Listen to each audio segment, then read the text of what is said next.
time travel, Hollywood science fiction, or is it? I have physically traveled in time.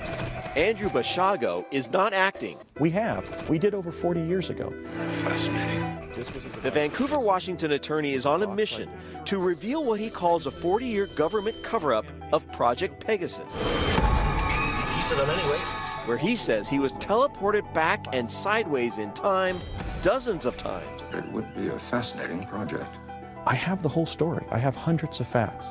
I can tell you what personnel were at what locations where which time travel device was being used. And his time travel wasn't recent. It was when he was a kid. I entered the program officially in the fall of 1969 as a third grader, age 7. One of 140 kids, 60 adults, chrononauts as he calls them, including his dad, who joined him on his first jump.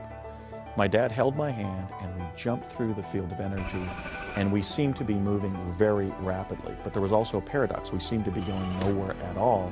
Hold on tight, son. The TV show Fringe aired a similar scene 2 years ago. Coincidence? Did it? There's paradoxes, unscientific claims, unbelievable stories and encounters on Earth and Mars. Meeting Barack Obama when the president was a teenager with a different name. Fascinating.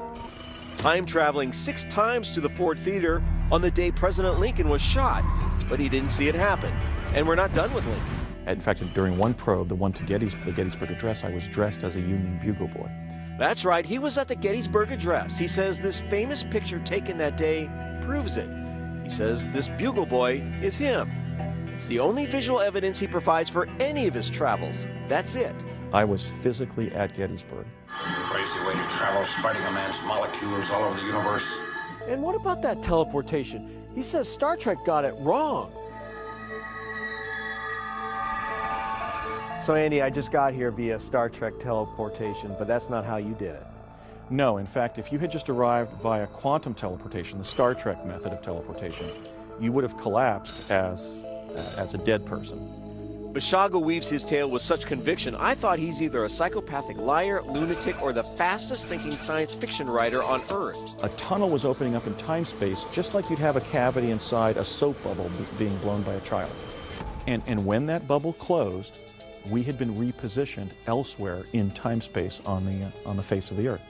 Some would say Basiago is still living in a bubble, but he's put his professional reputation at risk claiming time travel isn't science fiction. He did it. Please, Spock, do me a favor. And don't say it's fascinating. No. But it is interesting. Matt Markovich, KOMO 4 News. It was hard for us to confirm any of Andrew's claims. Still, he says many out there say they believe Project Pegasus was real.